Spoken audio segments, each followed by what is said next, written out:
Monday, September 21st, 2020 meeting of the Town of Essex Select Board to order. Are there any agenda additions or changes from the staff?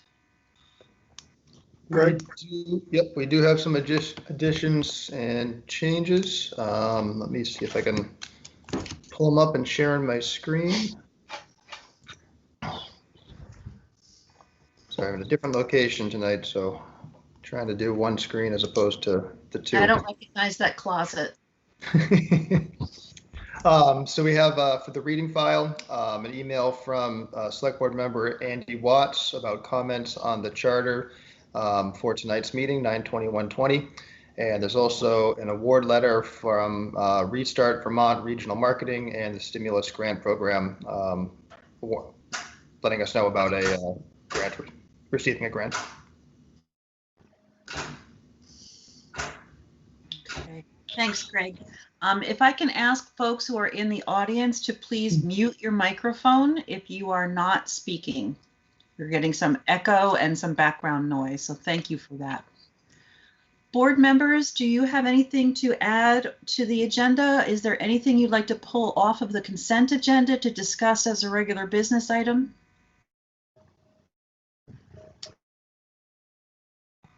Okay, not seeing any of that.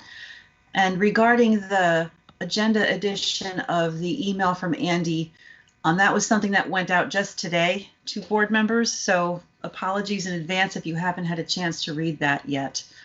But it is a list of items that Andy is still considering regarding the charter and my response to his email. So I thought that was something everyone should see. Okay. Hearing none, we will move on to item 4, which is public to be heard. This is the part of the agenda where the public who is listening can talk to the board about items that are not. Should we vote on the agenda change? Sorry. Oh, of course. My apologies. Thank you, Andy. All those in favor of we need a motion first. We need a motion as first. Amended, please provide a motion. My apologies. I'm in a different location today too. I'm all discombobulated. Andy, I please make make the motion. I make the motion that we accept the agenda with changes. Thank you. Is there a second? Second. Thanks, Pat. Any further discussion? All those in favor, please say aye. Aye. Opposed? Thank you. I was doing well for a while, not skipping things, but I'm apparently back to the old habit. My apologies. So this is now business item 4 for public to be heard for members of the public who wish to speak to the board about items that are not on the agenda. If you'd like to speak to us, you can do so by raising your hand on the toolbar in the center of your screen, or you can indicate in the chat that you wish to speak. If you'd like to do so, now would be the time.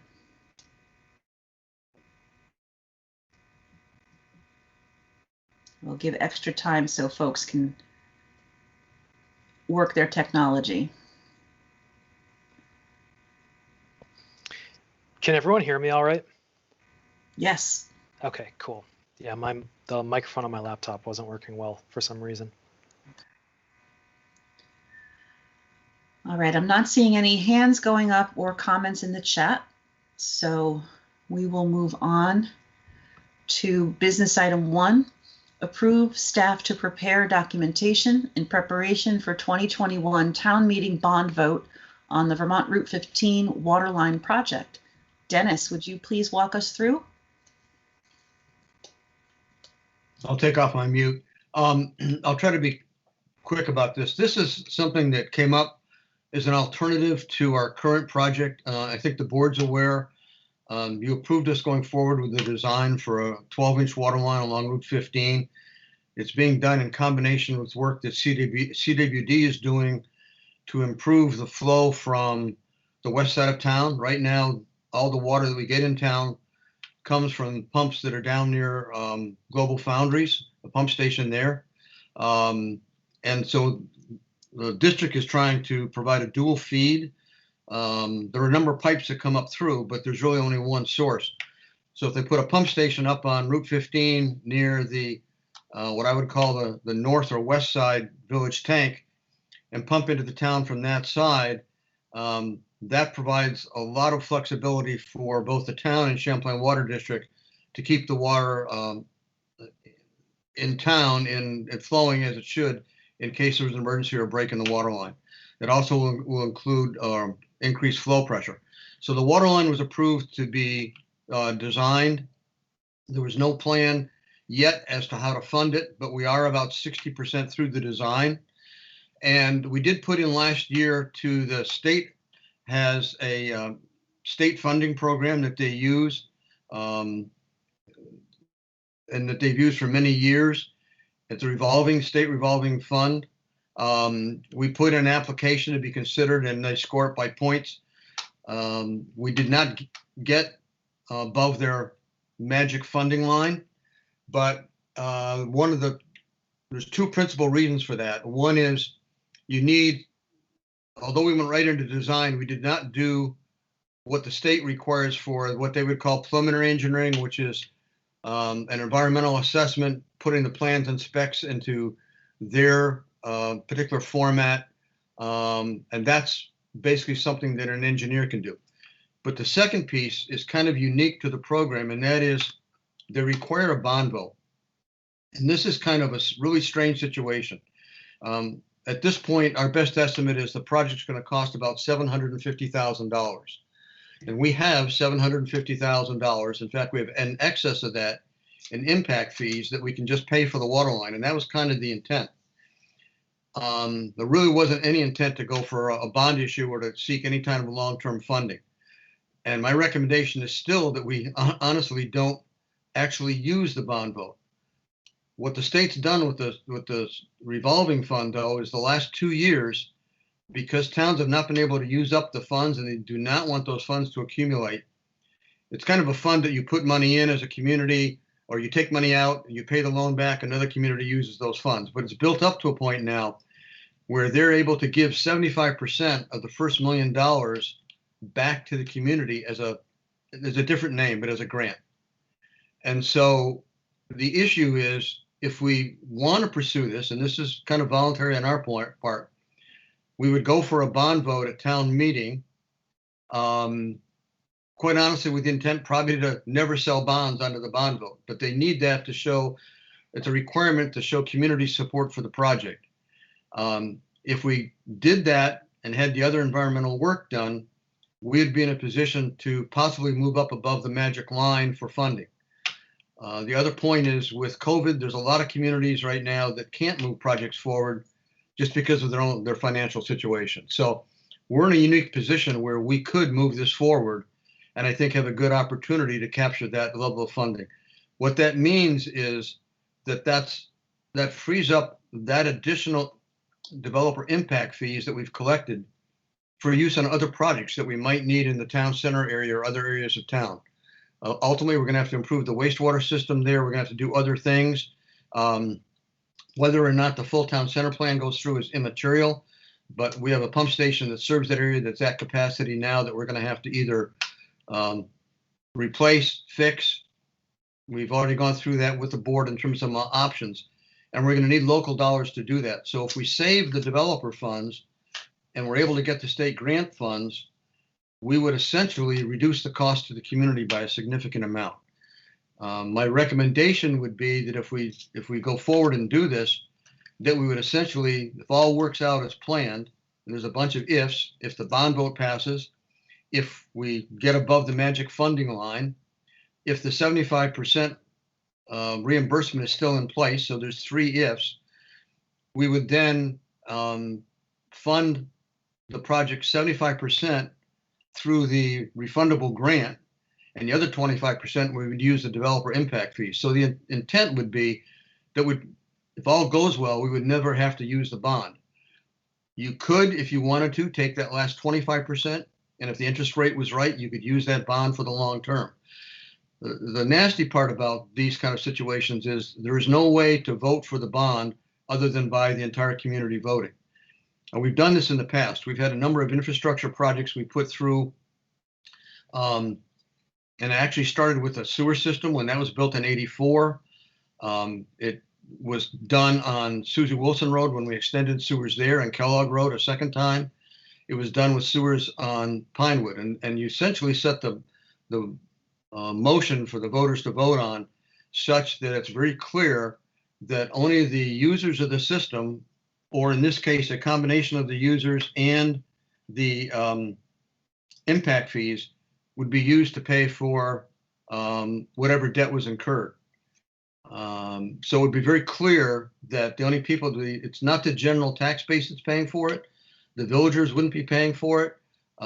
If you decided to use the bond issue, it would only be those people affected, which would be those on the water system.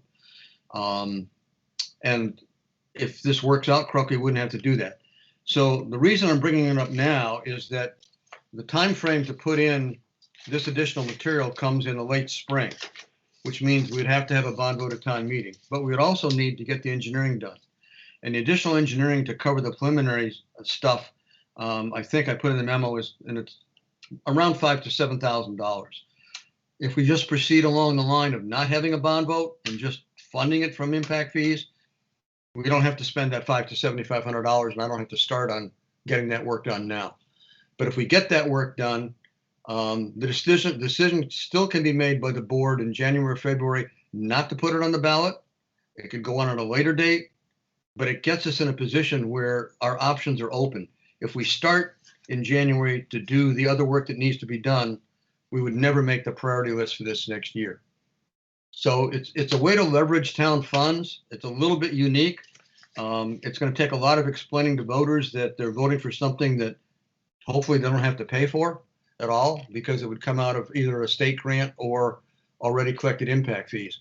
But we can't move into that type of project if we don't have a bond vote. And so my pitch is to let you know that's what the plan is, to let the board tell me what you want me to do. And if you want us to, we will go ahead and at least get the engineering work and talk to the attorneys about what a bond vote, how it would be worded, what it would look like, and then come back to you later in December and January when you're setting up town meeting, and you can decide at that point whether you want it in or out. That's it. Thank you, Dennis. Board members, questions, thoughts? I see Pat's hand up. Yeah, Dennis, thanks. It was a great explanation. I get what you're saying. And I guess my question is actually less for you and more just maybe for the board itself. If we're putting this on a ballot for March at town meeting, that leaves us with quite a list of things to explain or potentially explain with a potential merger vote.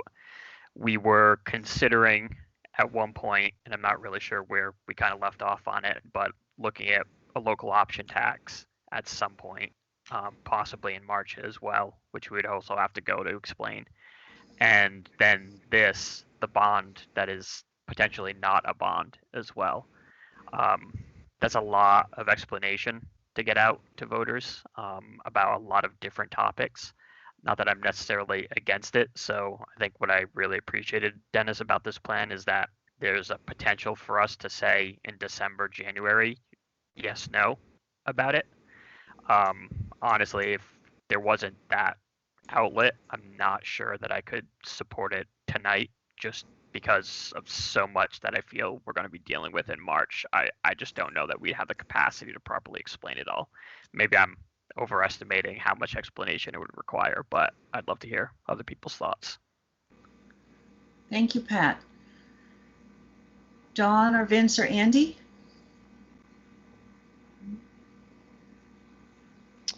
Nope. I just think, if we're going to go ahead with this, education is going to be huge. Especially with the other bond vote for CSWD that we voted up for water main work. And then we're asking the town to come back for another round of water main work. Just making sure, clarifying that it's not the same, that this is different. This is additional. And we didn't do much education on the last water on the CSWD one, and it passed. And I think that this is going to be a unique town meeting, and that's the first time we won't be doing potentially the first time we won't be doing a floor vote for the budget. So I don't know. I think it's explainable, and I agree, Patrick, that if we get to a point where life is just crazy and we can't do it, we can pull the plug, January. So I'm in favor of going forward with this. Dennis, can I just reiterate what you're proposing to make sure I have it straight? So we have the $750,000 in the bank in impact fees that would be used for this project. However, the bond has the potential of allowing the town to only use a portion of those development fees and therefore save that money for other things. And on top of that, because it would could conceivably turn into a forgivable loan, it could become a grant. So this is a way of us taking a risk that we could potentially spend a lot less on this project than we anticipated. Correct. I'm always looking for ways to leverage our money. And especially when we have a situation like we do with COVID and unknown future as far as taxes and everything. If there's a way we can leverage money where we can keep funds we've already collected in the bank, those funds in the future are going to come in very handy as we have other needs that crop up. And I'm thinking of the sewer system up in that area.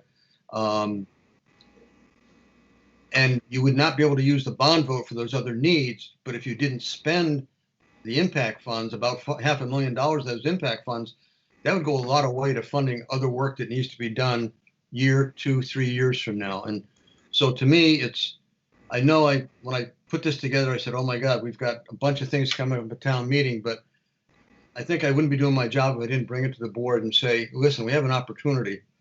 Let's take a look at it, make the decision later when you have to. If nothing else, if nothing comes of this, it may mean it has to float to another year. And the only reason that there would be for a concern would be if the state were to do away with its 75% forgiveness. But that's a risk, no matter what we do. There's risk in all this. Right. But if we reduce the risks, we have a chance to maybe make out financially better for the community. And in order to accomplish this, we must have a bond vote. Otherwise, we'll not be considered for the program, right? That's correct. We've gone through that a couple times, talking to both our consultant who's working on the Waterline and the people at the state, and it's real clear. We need that environmental work done. That's one ticket, and the other ticket is they won't move you up above the line to fund or actually fund you until you actually have a bond vote. Okay. So. And what is the latest that you would need to hear from the board in terms of whether we want to pursue it or not pursue it as a bond vote? I think as you make your decisions for town meeting, this fits in to go or not go. We'll continue working with them on the priority list, and like with everything, we can send last minute letters in April, late March, early April, that basically says, hey guys, we got our bond vote. When you make that final cut, don't forget us, because we're now in a position to move above the line. Okay. Well, Dennis, I really appreciate your innovative thinking on this, and by putting our taxpayers first in terms of how to fund these things. I really appreciate that you found a way that we could potentially spend less money on this project and get more bang for the buck. So thank you very much. Thanks. Board members, do you have any other questions or comments before we put this to a vote? Okay. And before we put this to a vote, I'd like to open it up to the public to see if they have any questions or comments before we take the vote. If anyone would like to speak, please indicate by raising your hand or making a comment. Patty, I see you waving. Go ahead. Patty, you're muted. Yep, I unmuted, sorry. We're very lucky to have Dennis Lutz, let me tell you. We're very lucky. And I think with his experience and for the whole town, Essex and Essex Junction, for everybody, I mean, I would trust him. I would highly consider his proposal. That's my opinion. with somebody with this kind of background and knowledge of our town and how it's growing. We are growing like there's no tomorrow. Just in 4 years, I can't believe the growth. So that's my 2 cents. I think we should go for it. Thanks, Patty. Irene, I see your hand is raised.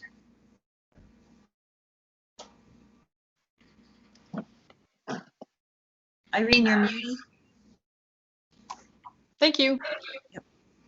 I'm really happy with this proposal. Anytime we can get money in our own bank account reimbursed by the state and other folks, I would say go for it. The public has been very supportive of bond votes over time like this. I don't think it requires a lot of explanation compared to some of the other things we have on the ballot in March. So I would heartily support this. Thank you. Thank you. Is there anyone else who wishes to speak?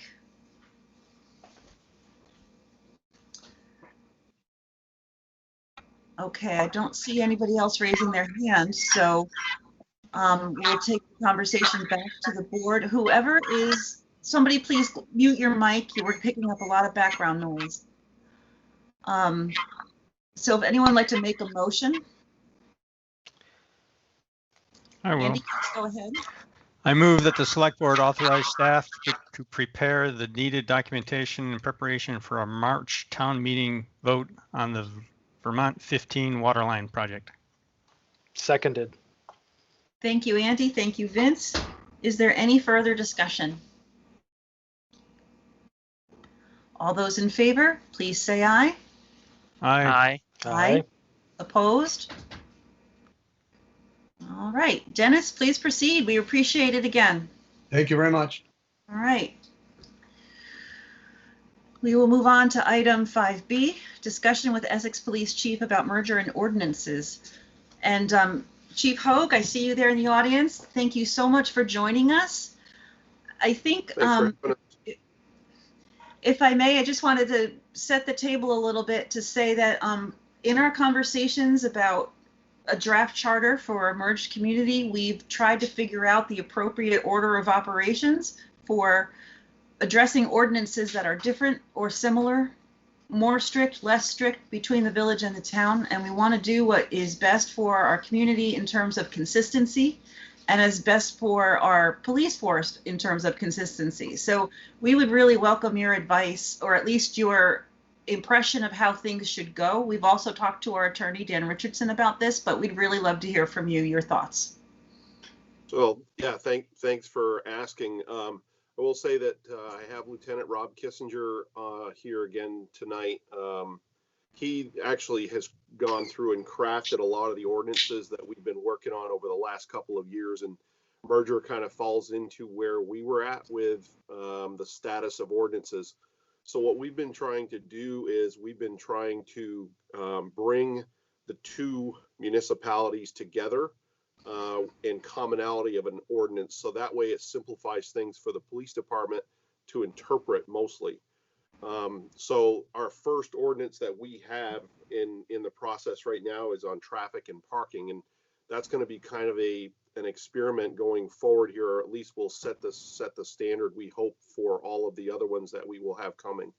I think our greatest concern would that there would be a lapse of ordinances, or we wouldn't have coverage for a period of time, and I don't think that there's going to be any danger of that. I'm sure that the draft charter is going to address anything like that.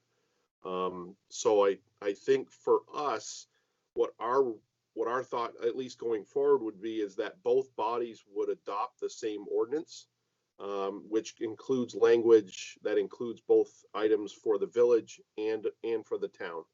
And that way they would both be set up for when merger actually takes place. I think, and I would have to get the opinion of the town attorney on this, but is our only concern with that would be how the village would adopt ordinances that include language that doesn't include the town, or doesn't include the village, I should say.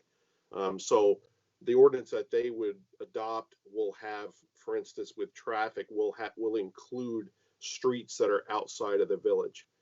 That would be our only sticking point, or whether that could actually be done, and I'm pretty sure that it can be. And then when the two entities finally merged, they would both be consistent. So that's basically what we're looking at. So right now we have, looks like 5 ordinances right now that we have either with the town attorney being looked at and gone through, or like I said, the traffic and parking ordinance has already been through that process and is ready to be considered. So that would be our thought going forward, is just trying to do this as two separate bodies working in concert, adopting the same exact ordinance. Thank you. If you don't mind, board members, I'll open it up to board members for questions. Go ahead, Pat. Muted. Thanks. Chief, if you could, you mentioned 5. I think we had talked about the ordinances and implementing them. But what did you see as the 5 that kind of stuck out for you guys as ones that you were working on to sort of get unity across the two communities? Because I'd be really interested to know these what are you just, guys. I don't know if there was any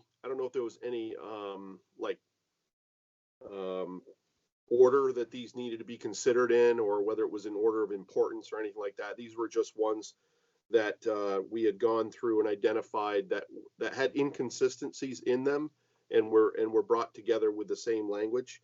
So there was an alarm ordinance, and I think that we do have one now, but I think this one will address a lot of the issues that we've had with businesses, being identified as having an alarm and registration and that type of thing. Animals was another one that would be brought into the same realm. There was an ordinance for parks that we've been working on. One for public nuisances, and that would include a noise ordinance for the town, which currently there is none. So we would bring that into consistency with the village. And then finally, traffic and parking was the 5th one. But I know there are a few more that could also be brought together, and especially on our end to address the issue of inconsistent fines. For instance, there are parking fines in the village that are different than the town, and so forth. So the officers have to know, well, where am I, and which one am I writing? So those are just the 5 that we've been working on and are getting ready to go. Okay, awesome. Yeah, that's exactly what I was looking for. Thanks. Yeah. Andy, Dawn, or Vince? Okay. Dawn. So this is something we should work on before the completion of the merger. Is that what he's saying? Yeah, certainly if we can do that, yes. These would be something that should be done before that, or there could also be some type of provision maybe in the draft charter saying that these have to be completed within a certain amount of time, or there could be the current ordinances would be in effect until the new one is adopted, something like that to cover it, because I know there's going to be a lot of items that need to be taken care of right at that moment. So. Mm-hmm. Thank you. I was hoping to work on it before, Elaine, so. Yeah. Andy? No? My hand wasn't up, but No, Vince said no, and Dawn went, so I was just process of elimination. Oh, okay. Sorry. Yep. No. Yeah, I was. I think it's a good idea to get started on these rather than. I mean, because it's not. It could, it's good practice, I think, to have common ordinances if we can. Mm-hmm. We're expecting you guys to get the first ordinance probably in late October. I think that's what Greg has scheduled. We know you guys have had a lot of things to deal with this summer, so we haven't wanted to press that in there. So hopefully soon you'll have the traffic and parking one to look at. Greg, I see your hand up. Yeah, just a few things. So we may actually be able to bring the first ordinance, the traffic and parking, to the boards next week. Still trying to look at the schedule and what else is on there, but there's a possibility you'll see it a week from today. And then just elaborating on what Ron and Don and Andy have said. This is obviously helpful for merger. Regardless of merger, the police want to have a common ordinance between the town and the village. But it's also, it doesn't have to happen before merger. It'll certainly be useful if the town and the village keep going in that direction to get more aligned and have common systems and ordinances in place, but it's not something that has to happen before merger. There's some language that can be put into the draft charter if desired about how ordinances can play out in terms of timelines or accepting the more restrictive one and some other options like that. So I just want to make sure that's clear. Thanks, Greg. So, Chief, one of the questions we've had during the draft process is how to reconcile similar ordinances that are not on the list that you mentioned. So the one that's first in mind for me and for others is the firearms ordinance. And our attorney has advised us that we should have language in the draft charter that the more restrictive of the two, if there's two ordinances, the more restrictive of the two should be the one that takes precedence. And I believe, and Evan, correct me, or Greg, if I'm wrong, there's language in the charter about, in the transitional portion, about how we're supposed to accomplish that. So are we on track in terms of, is what we have in the charter right now going to take care of that we will have a transitional board that is going to talk about how to choose which ordinances will be take precedence over others? I just want to make sure that the process is in place and that board members feel comfortable knowing that we have a system in place in that document. Sure, I'll take the first step. First of all, we all know, and maybe for the audience, just because a vote occurs doesn't mean merger occurs. It has to go to the state. And even when it goes to the state, it won't happen quickly there either. So knowing what the vote is a beginning and gives us time. Second, the transition period could be upwards of any period of time, a year to a year and a half to 2 years, depending upon when and if the state approves it and the next fiscal year. So that's that. But there are very few major ordinances that are in conflict, and maybe not even the entire ordinance, maybe one section of the ordinance. For instance, and Ron and Chief Hoague and Greg are more knowledgeable about the gun discharge ordinance, but it was crafted in a way so that the village was really a separate area in a zone that is not in conflict in the town's discharge ordinance. So therefore, whether it's maybe by legal standards, it needs just one more, clarification, but not rewriting the whole ordinance. So there's a lot in that.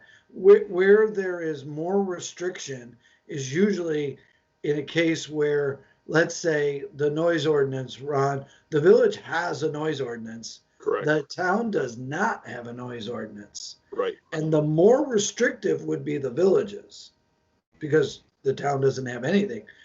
The case in our case of the noise ordinance is even the village's ordinance needs updating. But until it gets updated, it could be adopted in whole if the town was of a mind to just adopt it. But so those are the kinds of things. And between that and making sure we get a bunch of other ordinances updated or conferred, I'm guessing there's less than a dozen ones that would be of any major must have on day one. Right. I mean, what we've tried to do with the ones that we've been working on is take the items that apply to both and merge them just into one document, basically. So As far as the firearms ordinance, I don't see how that would really change too much as long as we're keeping the boundaries where they are at and simply putting those into one document. I don't see where that's going to change. You know, and like Evan said, there's only a few that had that kind of conflict in them. So I don't see that being a problem. And one other thing, Ron, and for the board, as I've been educated on it, many times if the town adopted an ordinance, the village adopted the ordinance and vice versa. Now, of late, that's kind of gotten a little loose. But, yes. And so I would say that probably over, say, the next 6 months or so, especially till March and maybe right after March, ordinances will be reviewed and prioritized of how they're coming forward. Yes. Yeah, well, and I assume the lieutenant's probably going to continue doing his work of looking at the ordinances where there are discrepancies and trying to bring those together. So that way we'll have those prepared.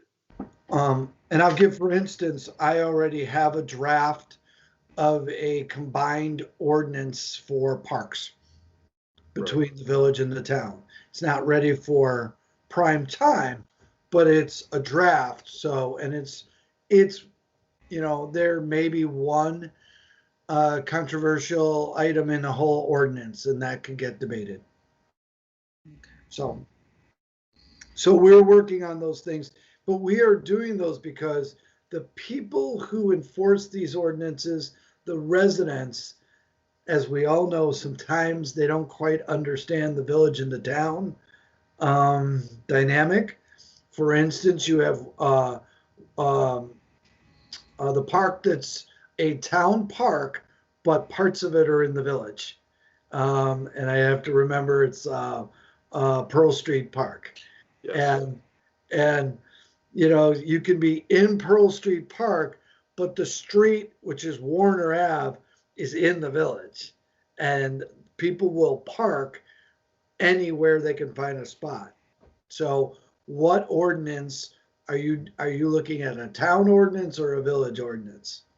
Those are the types of things we want to eliminate confusion for the people, not only the residents, but also the people that have to adjudicate the ordinances. Correct.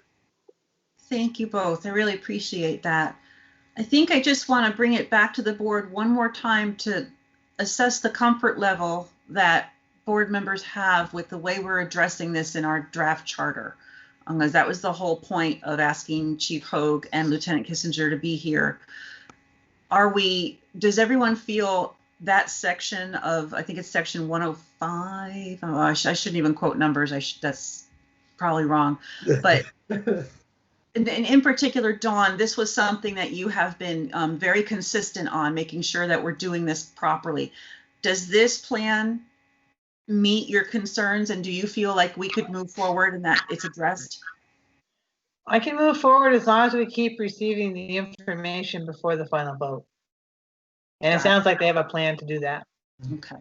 So if we are keeping on track to a March town meeting vote, and we're proceeding with the chief's plan to address each one of those ordinances, and we know what we're going to be doing, as long as we know that, you're comfortable. Got it. Okay. Really wanted to make sure that was the case. Evan, is your hand still up? Yeah, I just put it back up whenever you're ready. Please go ahead, and then we'll open it to the public. So also to the board members, if there is some ordinance or policy even down to that level that pops up into your mind, let's not wait several months, because sometimes it takes a while to get people together to do some research, whatever you have it. So if there's an ordinance that's in your mind, maybe we mentioned it, maybe we didn't, let me know and I will start that process. Thank you. Andy? Yeah, you asked about comfort level with the language that's in the charter. I haven't gone through the agony of laying out the timeline to understand how much time there actually is there. So that's really only my concern there. I also thought we had some discussion about making it clear that any ordinance that has geographical boundaries defined in it would be somehow covered, but unless there's just simply covered by the fact that that's what's in the ordinance. So I just want to make sure we're not, losing ordinance boundaries unintentionally. That would be the other concern. And then the other thing is, you mentioned traffic and parking. There's a street in my neighborhood that's 25 miles an hour in one direction and 30 miles an hour in the other direction. That might be a public works issue, not an ordinance issue. But that sounds like C-click fix if I ever heard it.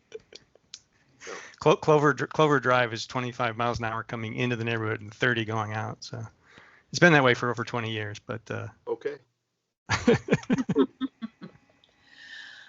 Okay, if board members are don't have any further questions or comments, I'd like to open it to the public. Okay, board? So again, if you'd like to speak, you can raise your hand or indicate in the chat, and Tracy Delphia has been waiting patiently. Go ahead, Tracy. Good evening. So a few months ago, I raised the question as far as conflicting ordinances, if they would be subject to public hearing in the same process that's laid out in 24 VSA with 2 public hearings, public notice, so on and so forth. I'm seeing that in the draft charter, section 110 refers to 105B, and there seems to be new language in 105B that states, all right, let me get there. 105B. It seems to state that this interim body would have the authority to combine any junction town ordinances that are still out of whack, which seems to not be what we were told before. So I just want to make sure that if these ordinances aren't all combined and figured out, by the time that merger vote happens, and if merger does pass, that public hearing process will still be in place. So residents don't basically have ordinances imposed on them, rather than being able to go and review the drafts and comment on them publicly. That's a great question. My understanding, but it's not specifically spelled out here, so this is something we should probably address, is that it would still be a typical ordinance process, that if the interim governing body were to sit down and make changes, that we would still have to follow the process of having a hearing and making sure the public had opportunity to weigh in. So we should be more clear for that, about that. Thank you for bringing that up. Thank you. Patty, and then I see a lot of board member hands. So, and now I don't. Okay, go ahead, Patty. I just wondered, because we have this nice chief here, it's nice to have another person to listen to this.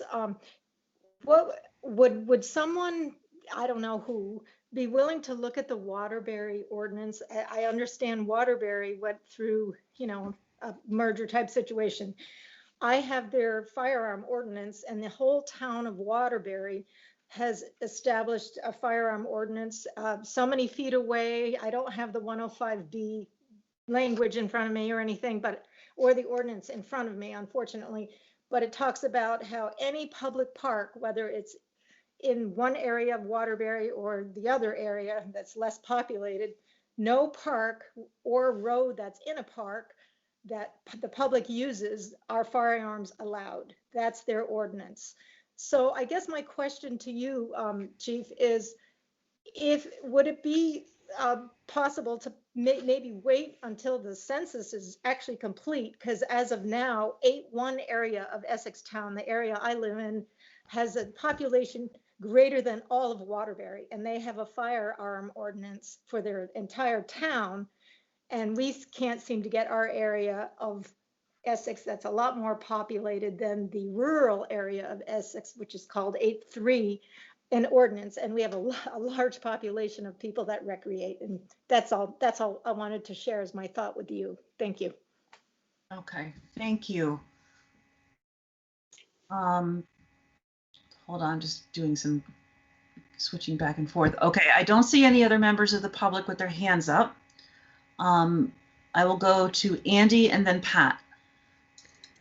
Yeah, I think to answer something that Tracy said, the section about in 105, I guess it is, where it mentions that the interim governing body will reconcile the ordinances, refers to Chapter 6 of the charter, which includes the process. Right. The proposed charter does in fact change the process to default to the state statute standard process, while leaving in place the petition options that have come from the old charter.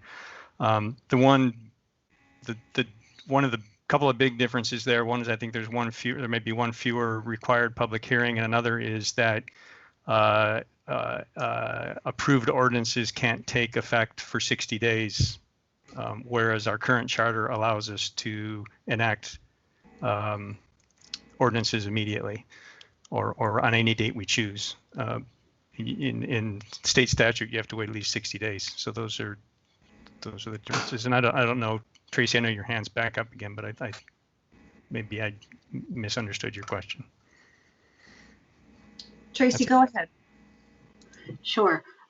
So Andy, you're exactly right. 110 does talk about the unification of ordinances. There was added language there that says, quote, the interim governing body shall integrate the ordinances of the former town of Essex with the ordinance of the former village of Essex Junction pursuant to 105B. And that's the part that states, basically the interim governing body comes together and makes that decision. 110 then goes to talk about the new town of Essex Selectboard. So that means to me after the interim period, and that's where it refers to subchapter 6. Sorry, and 24 VSA does allow for basically if it's spelled out if a different process is spelled out in the charter is the one that rules. So I just want to make sure that in that interim period, that subchapter 6 and 24 VSI are still followed, but as 110 is currently written in conjunction with 105B, it does not seem to be that way.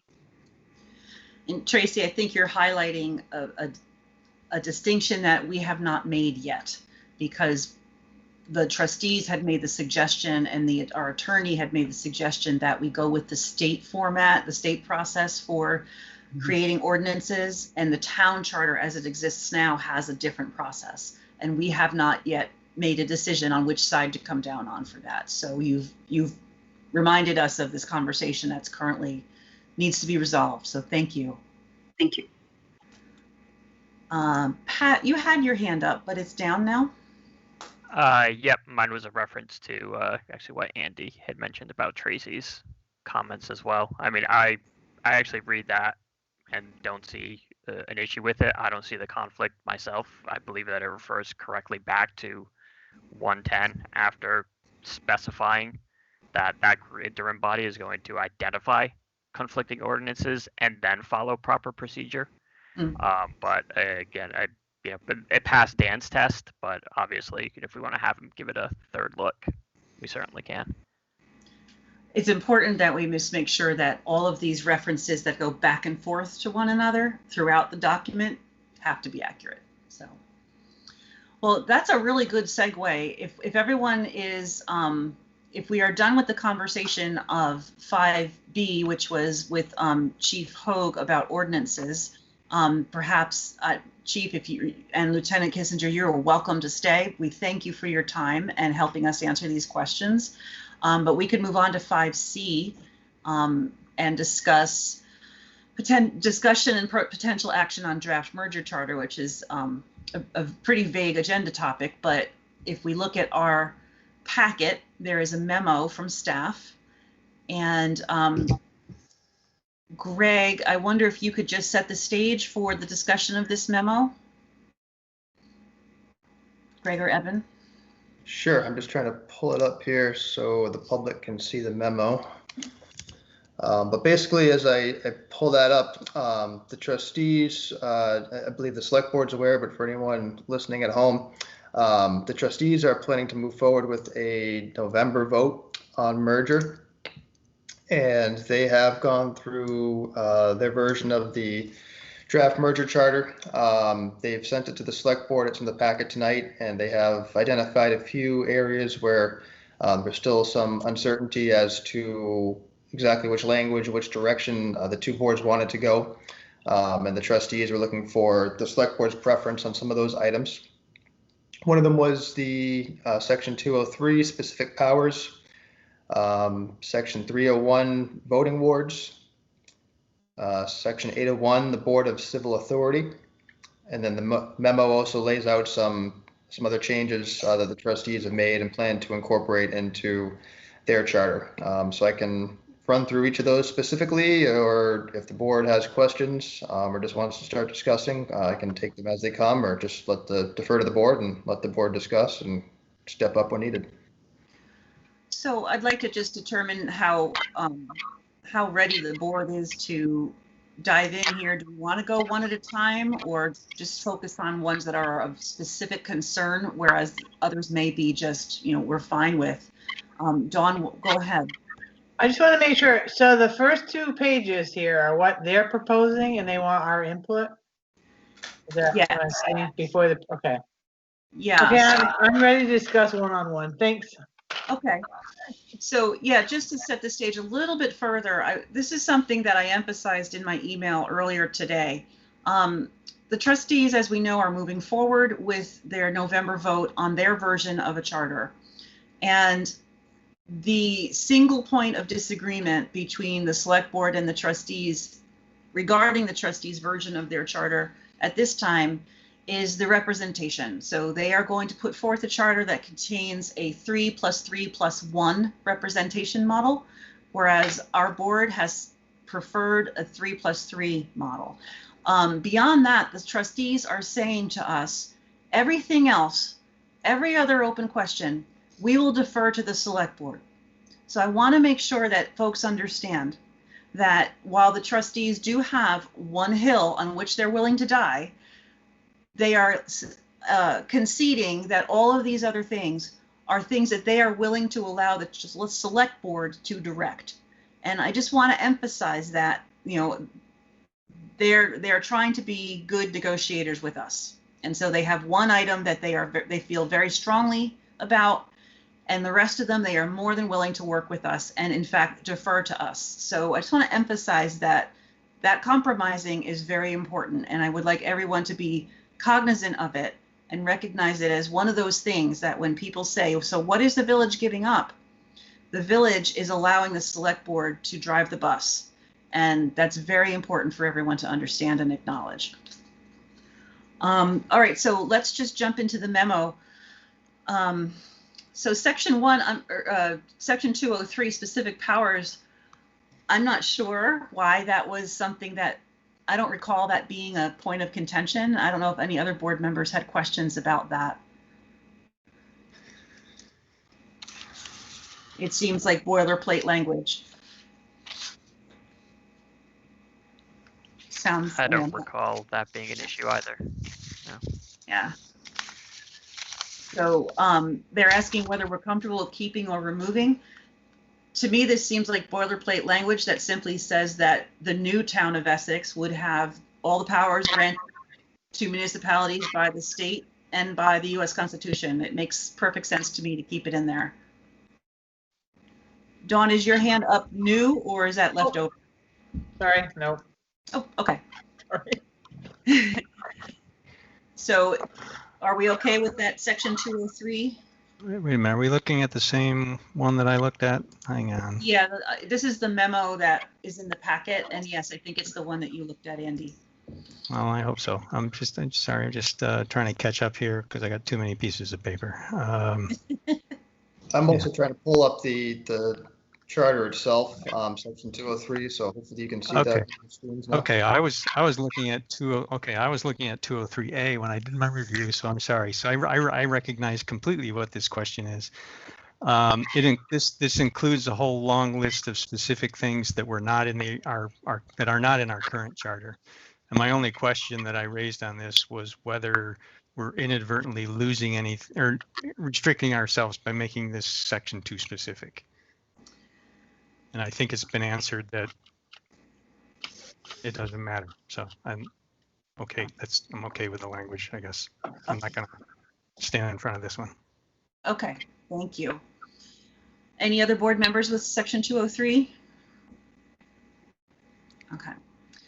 I was confused by the fact that the section above it is the one that was highlighted. So that was when I looked at this weekend. My apologies. Okay. Section 301, voting wards. The question from the trustees is, do we want a 5-year or a 10-year review of voting districts and or using Montpelier language? So the Montpelier language, if you'll recall, a couple weeks ago, we sent a letter to the House Government Ops Committee outlining what we would do in the event that they approved the 3+3. And we had a paragraph in there based on Montpelier that the Government Ops Committee had recommended we consider. So we put that in the letter. And if you look on the screen where Greg has got it right there, there's some language from our letter to House Government Ops that the trustees are saying they're okay with that. And they are letting us choose whether 5 years or 10 years. So I guess the decision we need to make on this item is 5 years or 10 years. I mean, We only do oh, I'm sorry. I apologize. I should raise my hand. Go ahead, Dawn. my fault. I didn't either, Patrick. My problem is we only do reapportionment or after the decennial census, which is every 10 years. Yes. So we're not going to be able to get an accurate count of changes in ward numbers until a census is completed.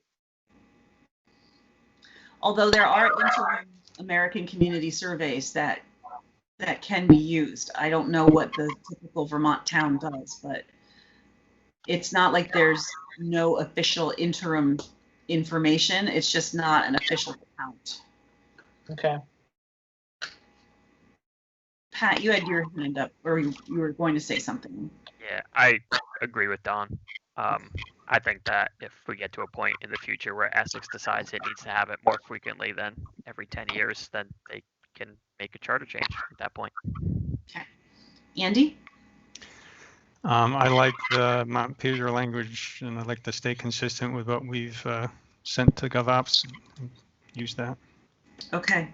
So we're going to keep the consensus I'm hearing. And Vince, please weigh in if we're missing you. I can't see you on the screen right now. Oh, nope. No, I don't really have anything to say. I agree wholeheartedly with everybody so far. Okay. So we're going to keep Montpelier language, and we're going to go with 10 years. All right. Excellent. Let's move on. Section 801, Board of Civil Authority.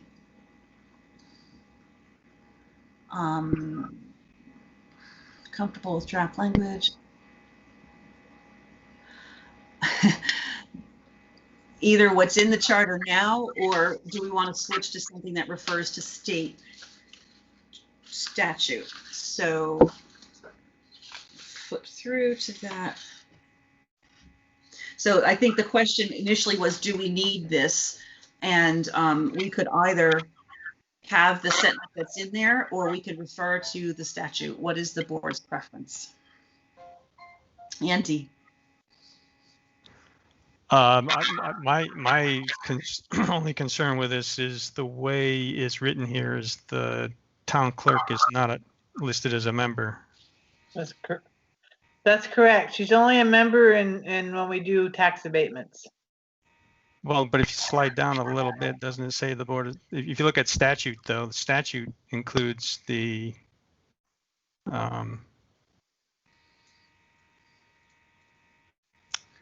I thought I went and looked up the statute, and it says Board of Civil Authority includes the town clerk, the select board members, and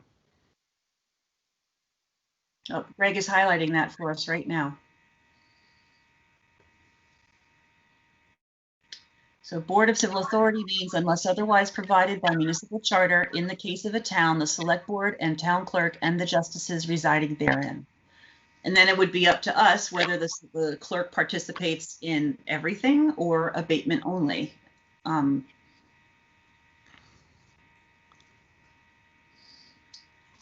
I guess the question is, personally, I think the state, referring back to state statute whenever possible, alleviates us of having to make all sorts of different changes when we are in conflict with the state statute. So that's just kind of my preference overall.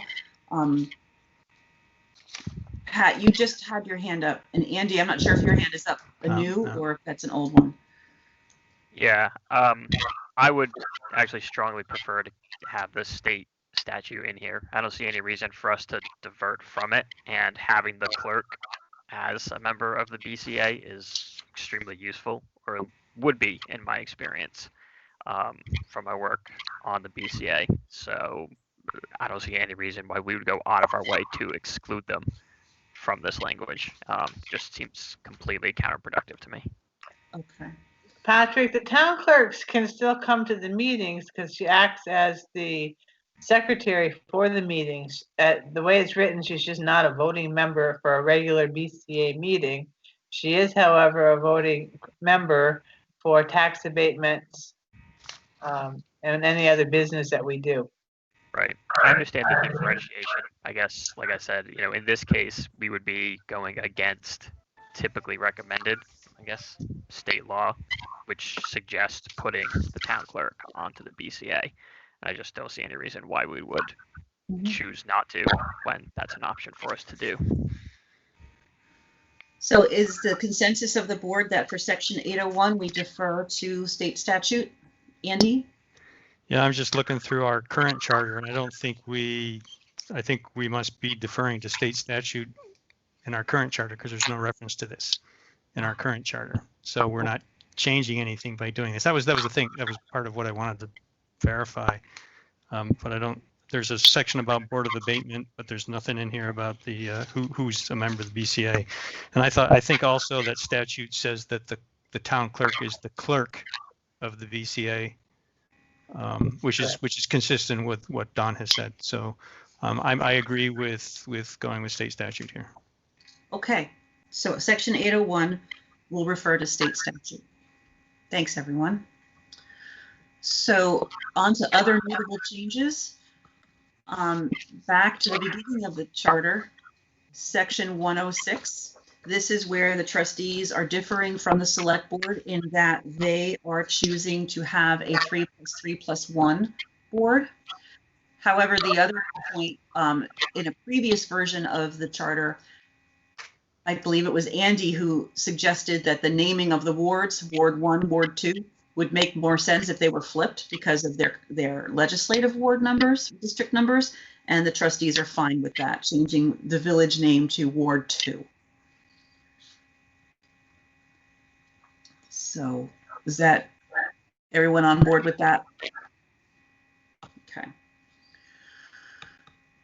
Notable change number 2, planning department, planning and development. So section 109, throughout the document, there was a few inconsistencies regarding the length of term for planning commissioners. Sometimes it was 3, sometimes it was 4. So the trustees are saying 4-year terms are fine. That's what's in the town charter. Andy?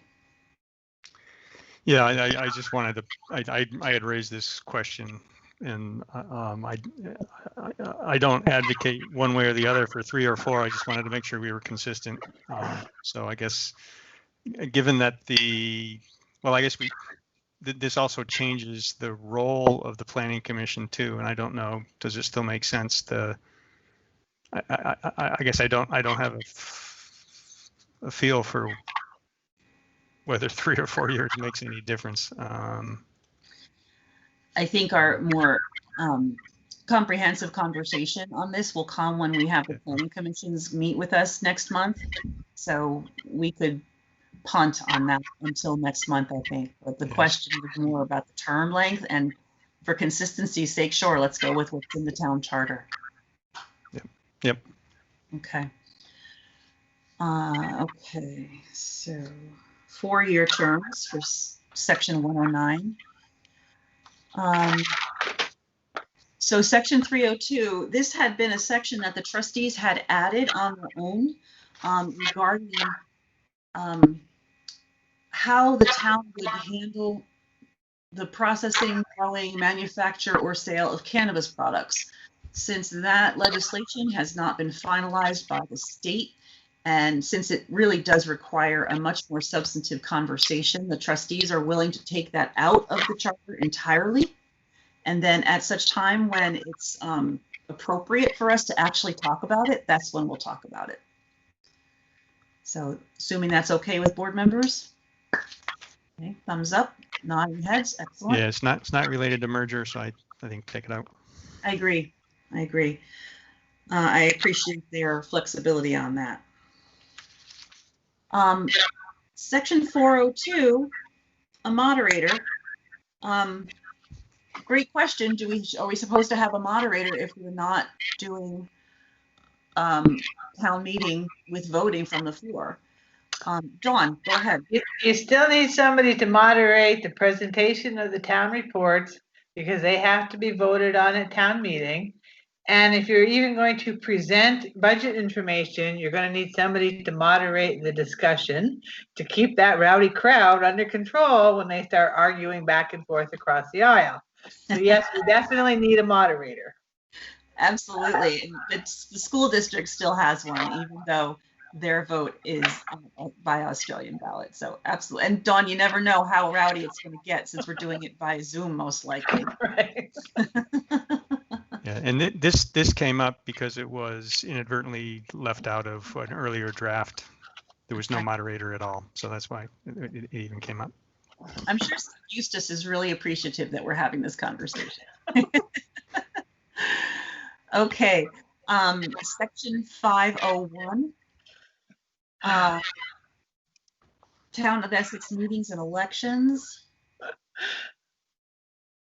Trustees using language from Montpelier recommended by Dan Richardson.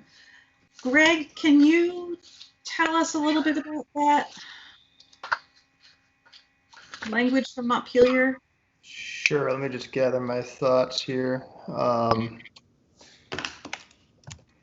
My only note I have on this section of the charter is that Dan says we should be specific on the date, but I'm guessing there's more to it than that.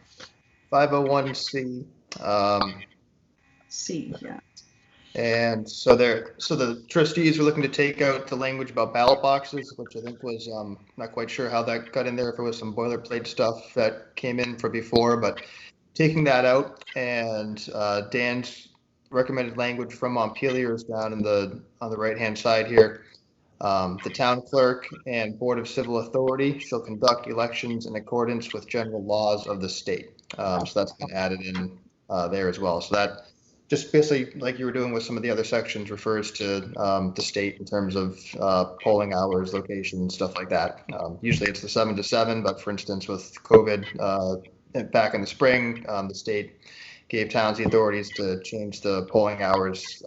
Essex ended up doing 10 to 7. So again, it's just in this case deferring to the state and whatever laws they allow or don't allow around elections. Dawn? I guess my question is, if you're not going to have your ballot boxes set by the town clerk or the BCA, who's going to set the ballot boxes?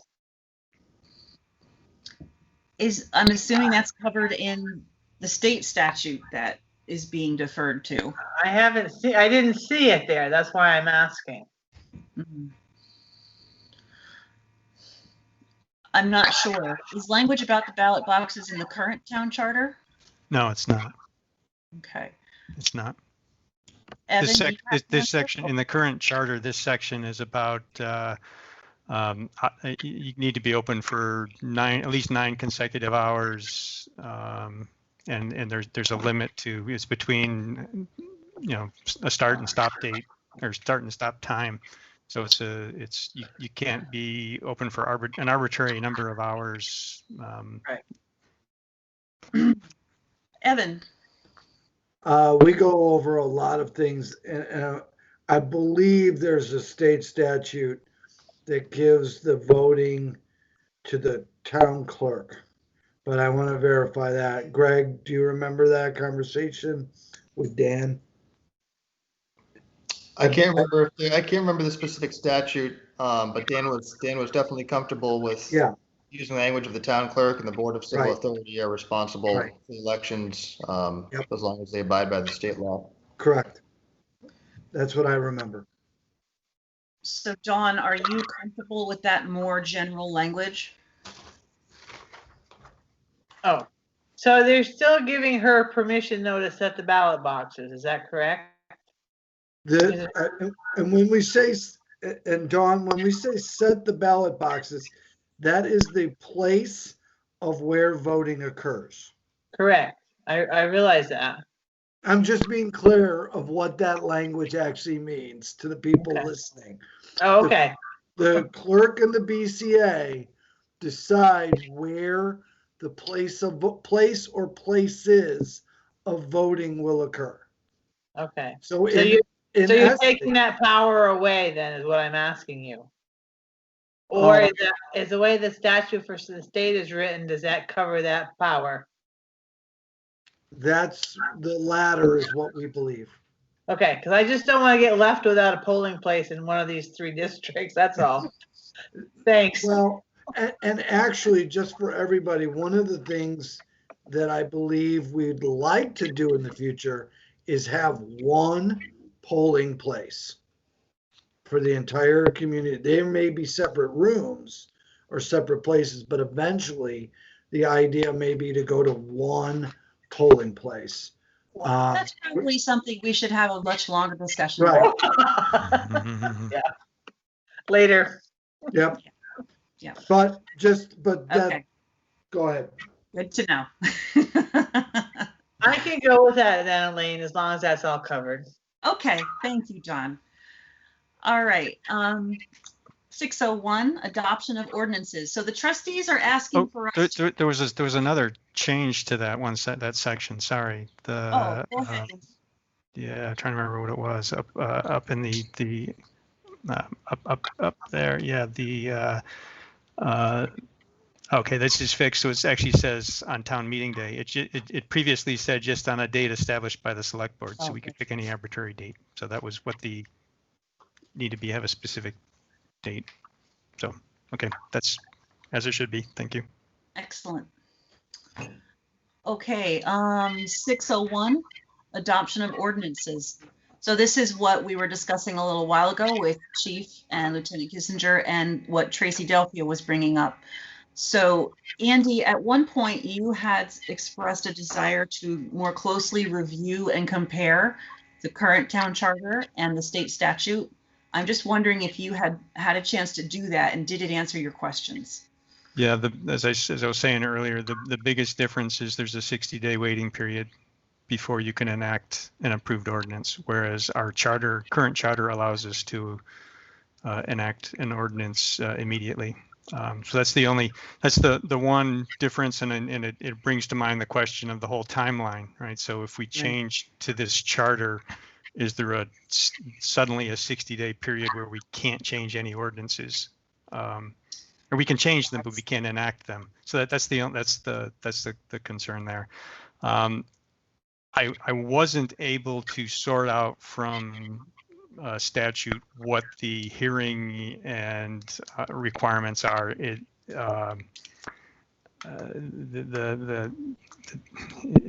I couldn't figure it out. So I guess based on what I've heard in meetings, I think it's one fewer hearing is required. But I'm not sure. Maybe Greg or Evan know more about those specifics than I do. I do remember Dan Richardson saying to us simply, yes, the state statute requires only one public hearing, but that's a minimum, and that we could always have more than that. Greg? Sure, I'm trying to remember. The trustees changed an ordinance about a year ago, so I'm trying to remember the process. I want to say they had a public hearing at a normal trustee meeting. They had a chance to review the ordinance, and then they had a public hearing. After the public hearing, they can adopt the ordinance, and like Andy mentioned, it takes effect 60 days afterwards. I believe there's an opportunity for the public to petition and change it. As long as there's no valid petition, it takes effect. The select board right now goes through a couple of public hearings. They need to see the ordinance, accept the or I think it's technically they adopt the ordinance. Then there's a second public hearing, and after that second public hearing, the ordinance can take effect whenever the select board wants. So it's in both instances, it takes some time and some preparation. It's just a different way of getting it adopted. But with the state's requirement of a 60-day wait period between the adoption and the enaction, that's a period of time that the public can come back and do a petition to change it again? There's a 44-day period where the public can petition to vote down an approved ordinance. They can't vote to change it. They can petition to vote it down. They could petition to put it on a ballot for a special vote? They could petition to put it on a ballot for a special vote, right? Okay. Which is what the town has now as well. Okay. So really, then, the town charter process and the state statute process are not necessarily different, other than the number of public hearings required. They're similar, but it is different. And I'm trying to think of how to best characterize it. I'd say currently the town has to do a lot of go through a lot of steps ahead of time and make sure it's publicized, make sure there's 2 public hearings. After it's adopted, there's a chance to have another public hearing, and if there's changes, you have to have another public hearing where you can adopt it. From staff's perspective, the village way, the state way is a little bit more streamlined. Whether that's better or worse for public and transparency is another question. But certainly from an administrative standpoint, the state process is a little bit more streamlined and efficient from our experience working with the town and the village. And the village follows the state statute? Correct. Okay. Board members, how do you feel?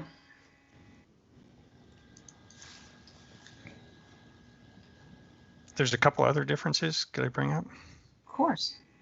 And it actually has to do with the petition option afterwards. In these words, this stuff was added back in by the trustees. They had been dropped previously. There is the state statute with regard to rescission of ordinances that we mentioned before. Our charter makes it harder to rescind an ordinance by petition, and the difference is that there's a requirement that you have to have 5% of the voters on the petition in order to have the vote. But then once you have the vote, you also have to have 5%, at least 5% of the registered voters voting against it in order for it to be rescinded, which is a greater hurdle than the state statute has. In the state statute, just a majority of voters if the majority of voters vote it down, then it goes down. In this case, in our charter, you have to have 5% of the population vote it down. So you could the motion could fail. You could get a negative result, but you still not rescind because you didn't have enough votes in our charter, and that's been retained. The other thing that's not in statute is the ability for the public or the population to petition for the enactment of an ordinance. So that section right there, 604, does not exist in statute. So there's no way for residents to petition to enact an ordinance. This is a unique power granted to our residents in our charter. So if we went completely with statute, we would lose that. Yeah. Pat. And my first thought was frankly, to err towards state statute. It does seem more streamlined if that's easier for staff.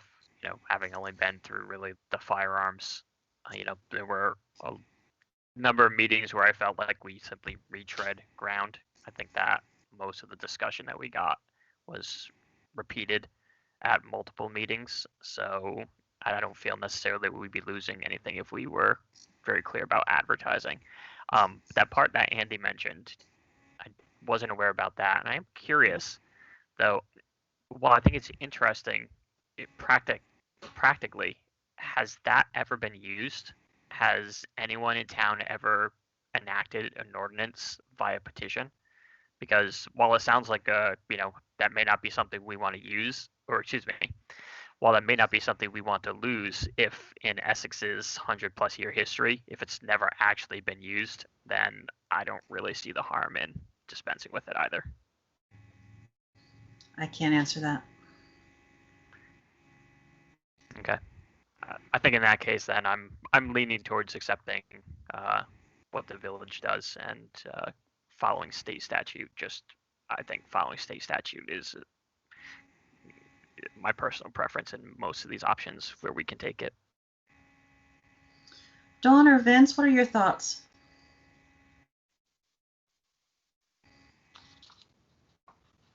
I don't really know. I kind of lean toward state statute a little bit, but I'm open to, I don't know, I'm open to keeping the mechanism in there, but I don't know. It just seems,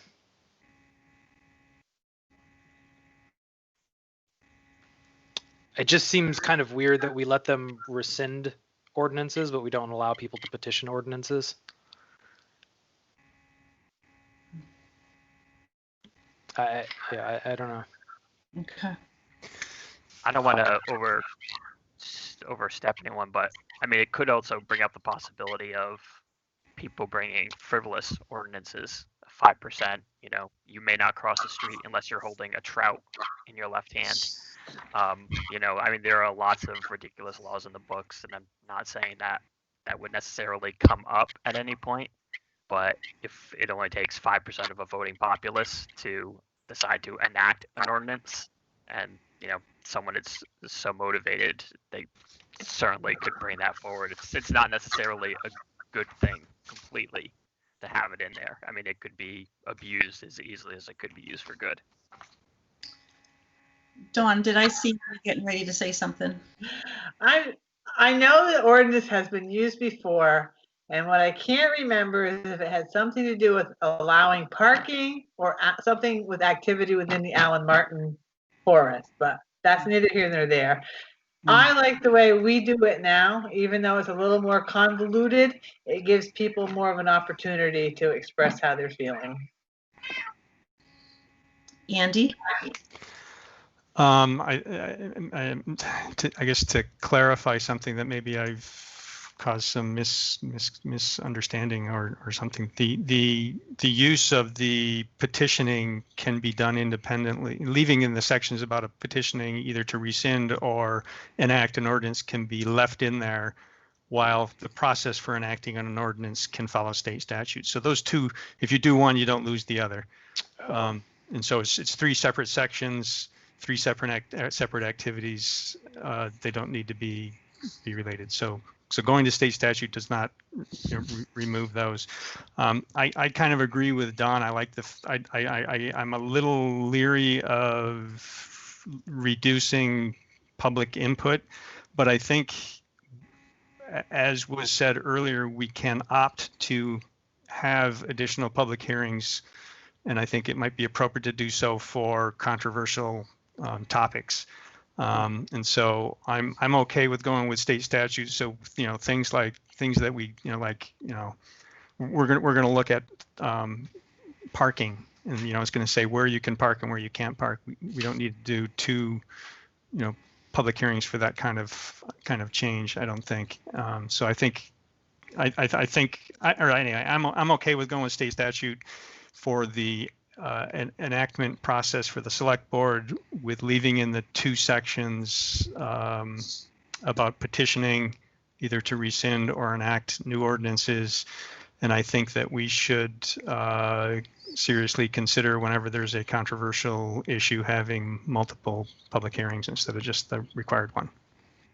Should that be in the charter, Andy? I don't know. It's too subjective. I don't know how you define what.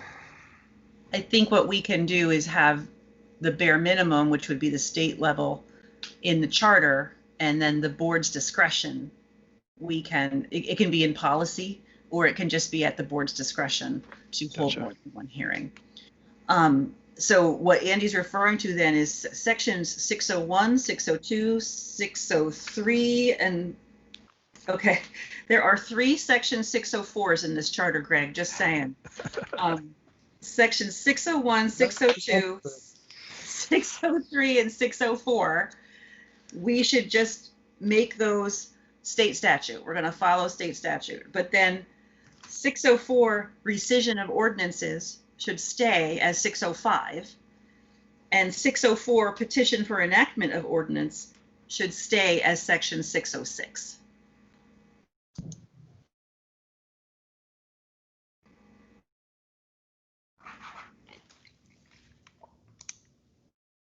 All right. Can I just read that back to you? So 601, 602, and 603. Shoot, now I'm lost. 601, 602, 603 go to state statute. Also then, 604, filing and recording. Okay. And then the rest of the 604s, just number them correctly? Yes. I'll call on Sarah to help me with that. Yeah. Yeah, so it looks like it will be 601, 602, 603 when we're done. Great. Thanks. All right. All right, moving right along. This is an excellent discussion, folks. Sorry, never mind. Go ahead. Section 702, powers of the manager. So the trustees are suggesting that for a list of individuals who shall not be discriminated against, we should simply refer to state and federal law. Again, that's where we're leaning, and I think that's the safest place for us to be as a town. Okay, so let's do that. I see lots of nodding. 702, state and federal. 704, vacancy in office of the manager. The trustees suggest keeping this section based on Dan Richardson advice, and that Dan is preparing streamlined language for this. And Andy, you were the original person who said, should this be a policy or should this be in the charter? And Dan did say, I recall. Yep. I'm convinced. I'm convinced. Okay. Yep. Cool. 704, good. 803, Planning Commission, again, 4 years. Trustees are good with that. That's what's currently in the town charter. So as in the background here, I've been trying to find that. There's no mention of Planning Commission term lengths in the current town charter. Ah, but those are the lengths of the terms that Planning Commissioners serve. So it's practice. Okay. Right. It's not, yeah. So I guess that's a question is, should we put it in the charter or not? I'd lean toward not and have it be a practice or policy rather than a. I guess that would be a question for Dan. Is it a standard best practice to have Planning Commission terms in the charter or no? Greg or Evan, are you aware of the standard for that? I do not know. Okay. How about if Dan says it is, we just keep it? Well, yeah. I don't know either, but again, every time you put something in the charter, you need a charter change to change it. Mm-hmm. So sometimes less is better. So would the board feel comfortable with removing the term lengths of planning commissioners? Dawn, your hand is up. That was my question, and I wanted to also know what's the difference between the first 4 years and the second 4 years? 109 and wherever we are now. Well, 803. The first one's transitional, so it's how to appoint. Okay. I don't think it should have term limits. I mean, I don't think it should have set terms in the charter itself. Okay. I agree. Take them out. Yeah, if you can. Yep, take them out. Pat or Vince? I see Vince nodding his head. Yeah, I'm fine with that.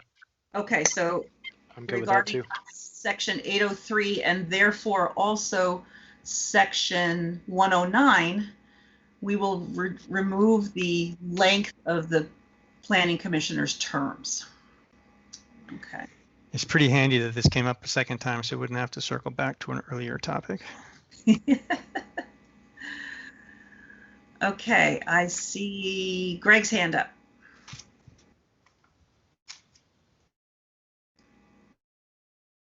Greg, did you have something for us? He's muted. Sorry. I was looking at state law, trying to digest it quickly, but it looks like statute allows the municipality to elect planning commissioners for terms of 1 to 4 years, with the length and spacing of terms to be decided by the vote of the municipality. And that is 24 VSA 4323. So the municipality needs to vote to set the length. Yeah, so it sounds like it's not necessarily a charter thing, it's just an issue of vote, but we can get clarification from Dan on that one too. I mean, if it's not in the charter, then when else would we vote on it? Just in general as a ballot item? That'd be my guess, thinking ahead to, for instance, our guidance on moving to Australian ballot voting. It's a one-time vote, and then it is, and until it's voted the other way around. So would we have to have a separate vote on that? Or We'll do have to we get just go part clarification from, practice? I think we'll have to get clarification from Dan on that one. Okay, and the last item on the memo in the packet is section 1102, penalty for late tax payments, and the trustees are suggesting what Dan suggested, which is to remove this section because the select board should not have the power to waive penalties or late payments. And we've had some experience with that lately because there's a special statute right now that lets us do that, but not for long. Dawn? So the statute that allows you to do it now is going to run out. Is that what you're saying? It's part of the state of emergency. Oh, I really wish we'd leave this in case this pandemic doesn't end anytime soon. Given what I know is going to happen here for tax abatement. Yeah. Because you have the authority to waive that late payment and the BCA doesn't. That's my big concern. Currently, the BCA does not have the authority to waive late payment. That's correct. And we have set, over the summer, we determined that via this new statute, we could have a grace period. That's correct. But we know that once that statute runs out, we can't do that again. But you're thinking we should keep that. I just, in case something else happens, Elaine, I mean, I hope it doesn't, Right. But at least it gives us a little more wiggle room that we'd have as just a straight with those 7 things that we can do as a BCA. That's all. I totally agree, and I hate that list of 7 things because it's so restrictive. However, I think that's the legislature's intention, and which is why the statute that we're operating under now is for special circumstances. But Evan, your hand is up. Well, I'm going to argue the other side of the coin from Dawn. I think one of the things that I know an item we discussed with Dan is the political nature, not necessarily of this board, but of a future board. And you may get one of your largest landholders or a large business that would bring pressure on you for something that you wish you didn't have the authority to give. And when we have things of a statewide nature, as is this pandemic, which is also worldwide, but at least the state is acting in concert and understanding its predicament with the people of the state and giving a limited power for a limited period of time is why they chose to go that way. I would suggest you not reserve that power for yourselves. I think only some good can come from it, but some really bad can come from it. And you'd want to err on not allowing the bad side to creep in. Yeah, the fact that the legislature has temporarily granted municipalities special powers for this purpose says to me that it was not their intention for us to have them for the regular course of business. And so just think of the good argument that you had. The town's policy was to match the penalty of late payment to the state, which is 8%, and then 1% monthly. You reduce that for 1 year down to 3% and gave a grace period of 2 weeks, which the town did not have before. That is as far as you were willing to go because of financial reasons and some other mechanics. And let us not forget, for our friends who are on the school board who may be listening and others, the town collects property taxes for the school district and the village. Now, ultimately, if you merge, the village is the town, one government. But currently, you do collect it and you have to remit it. For the school, I believe we have to make our remittance to the school district within 20 days. And so if you get a large person or whatever, or a property owner or value, it can really mess up a lot of other unintended consequences. So with that, I think I've made my position clear. I don't think you should reserve that power for yourselves. Okay, so that was the last question or question that the trustees submitted to us. And as they said I said in the beginning of this topic, these preferences that the select board has made are going to be in the trustees' version of the charter that the village residents will be voting on in November. So I really would like to thank all of you for handling each one of them in turn and having good conversation about each of them. Andy. There's a couple of inconsistencies that would be helpful to fix before, but I don't know if you want to go there. They're not parts of these questions. I'm game if the board is game. Why don't we go for it? Okay, so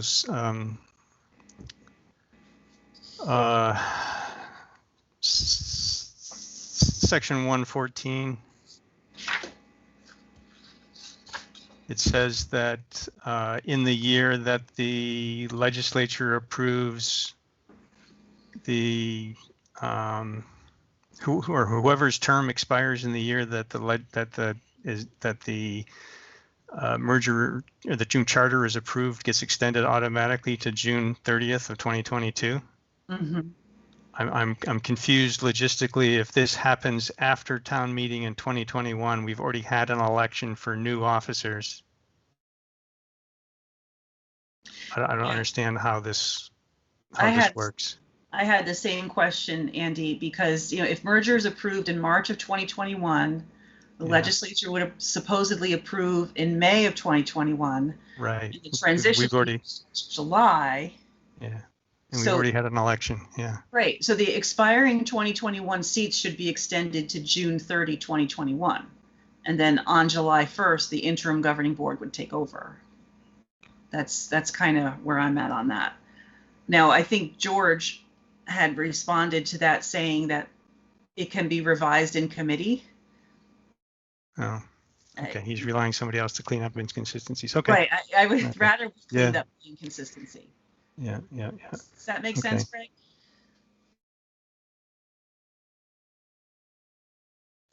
The less work we ask the legislature to do for us.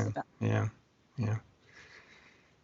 Section 305 defines the first day of new terms to be the first day of the month following the election.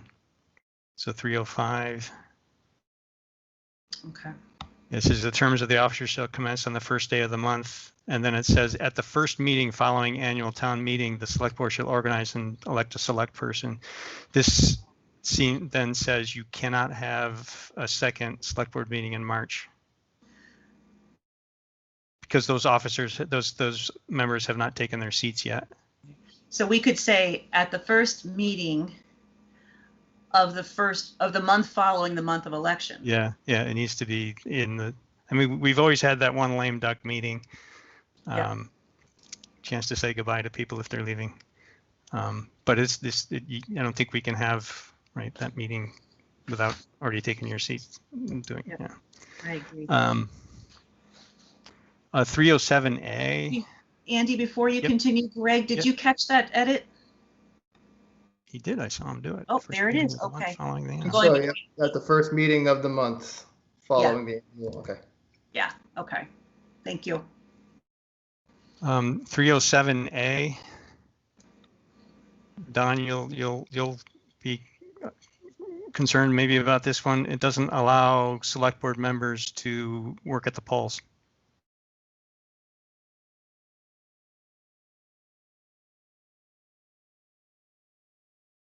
Right? If I'm reading this right, you can't be paid to do any other, for any other town position, if in this case, You could still work, you just wouldn't be paid. right?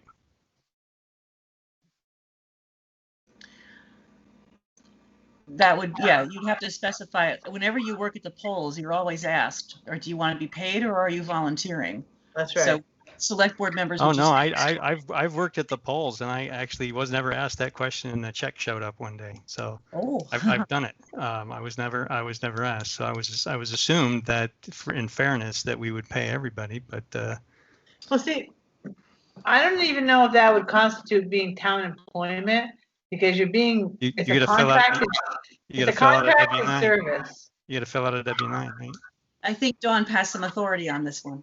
Okay. Well, because we've always paid anybody that worked polls, whether you were a select board member, or a town clerk, or Yep, whomever. yeah. So I'm thinking that poll work may not constitute being employed by the town. Do we need to clarify that then? I think you might want to. I think in A, you could put except for poll worker. That would be great. I would definitely not want to put barriers on select board members wanting to participate in voting, Right. in working at the polls. Speaking of which, Put your we plug in can- now, Dawn. no, but speaking of poll workers, we still do need more help for the last week of October for when the early voting is being processed. That's all. Nice. More nice. on that later. Yeah, would be a Nice conflict of answer. interest for me. So. Yes, Andy, you're excluded this time around. I got it, Andy. Yeah, 1101 in section 1101 Okay. require us to establish our tax collection dates by ordinance. I don't understand why we're not putting specific dates in here like we currently have. And this, you know, remember the whole 60-day thing, right? If we go to a new ordinance, new way of passing an ordinance, we can't start collecting taxes until at least 60 days after the effective date. So if the effective date is July 1st, we can't send out tax bills until September. So we're not gonna get that first payment. So I think this is a problem, at least for that first, because we won't be able to establish these dates. I wonder if in the section subchapter 6 regarding ordinances that ordinances regarding taxation are exempt, or Why don't we just keep the dates in here that we have in our current charter? I don't understand why the dates were dropped, I see.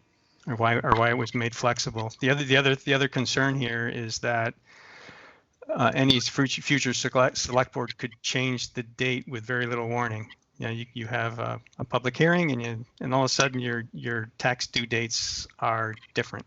Mm. You know, 60 days later. So you could with 60 days notice suddenly have a different tax due date. and it worries me. So I'd very much prefer to have the current dates that we have now, or some other specified date. And those are the same dates in the village, correct? Everyone goes by September 15th and March 15th, right? Yeah, it's Yep. it's all the same bill now. Yeah. Yep. That's fine. So that's a concern I have there. Okay. So Not Greg, really an inconsistency, but it's a big concern. so Greg is putting a note in there right now. I think that's a good catch. So anything else, Andy? Yeah, on the bottom of page 26, it says BT have manager appoint treasurer. What's that mean? Page 26. Bottom of page 26. Yeah. Assuming you've got the same paging I've got, but That was a discussion about the, Andy, I think you had brought it up if the charter, if the statute says that the treasurer is appointed or elected, and there was a note that to have the manager appoint the treasurer. yeah, that's what's in our current, is that the treasurer plus some other list of, the head of the BCA, the head of the ZBA, right? The cemetery commissioners, those were all dropped. So the treasurer was the one that flagged me as a concern. So you're going to put that back in, that'll be good. I just do not want an elected treasurer. Right. That's what I want. That's what I want to avoid. That's why I said if it's not in there, what's the implication if we don't have it in there as an appointed, right? Okay.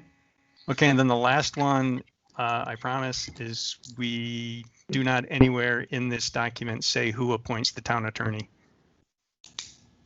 So I recall a long conversation about that and wanting to give the town manager the latitude to hire attorney or attorneys as needed. Yeah, that language is in there, but there's nobody specifically who that then gives, I guess, the manager, without the select board's approval, the ability to hire a town attorney, because the language that's in there now says shall hire attorneys as needed, period. We used to, it was in our current charter, the select board appoints the town attorney. It had previously been proposed that the manager would appoint the town attorney with the select board's approval. Now even the select board approval has been removed. So we've gone from select board appointing to select board approving to having no say at all in these three different versions. Board members, what are your thoughts on that?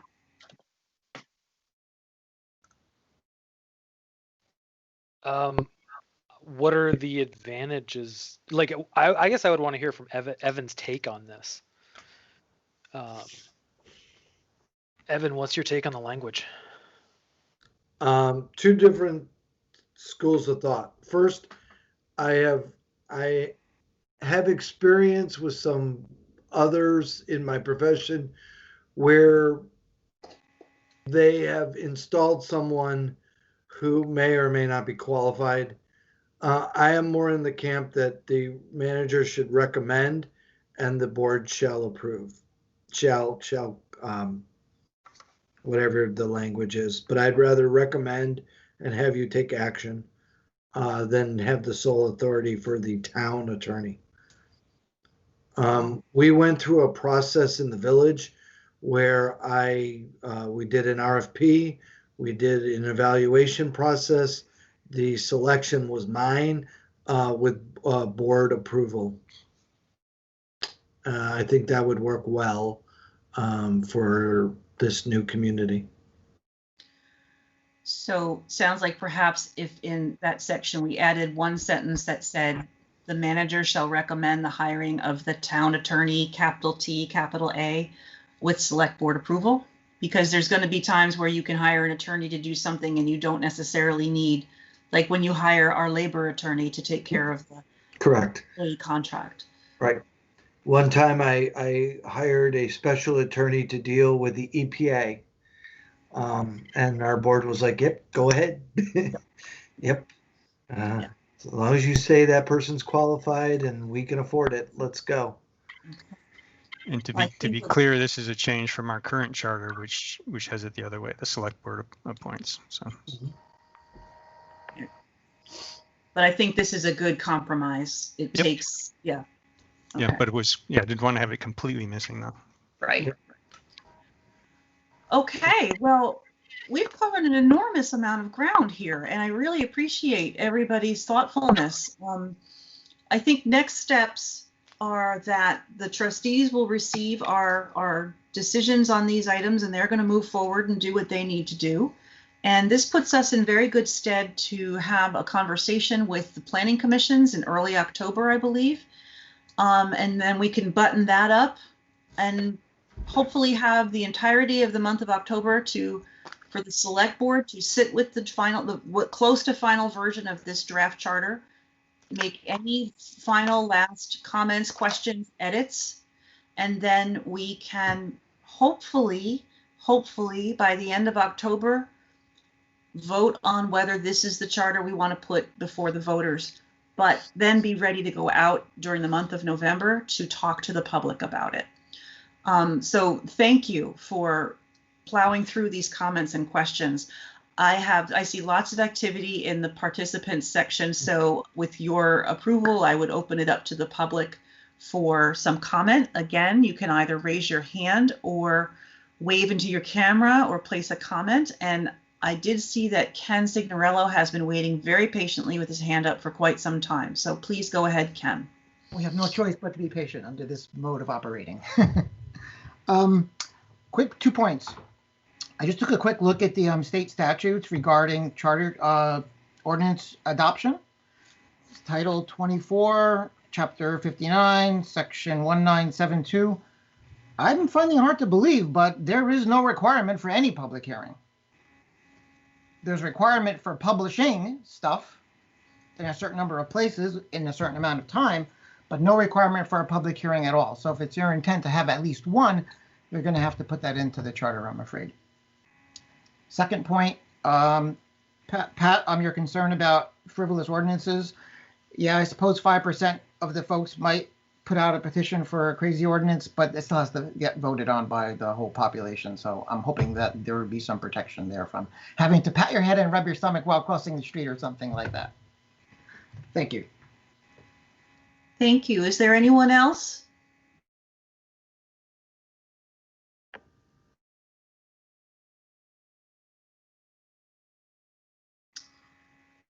All right, seeing none, we will move on to item 5D, potential action to accept policy.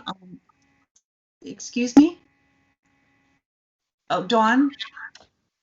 For the purpose of discussion, I'm going to make the motion that we accept the proposed policy on raising of flags and painting of murals in the town of Essex.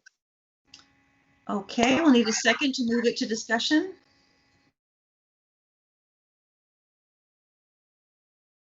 Can I get a second? Second, sorry. Okay, so normally I just want to, I'm a little torn here.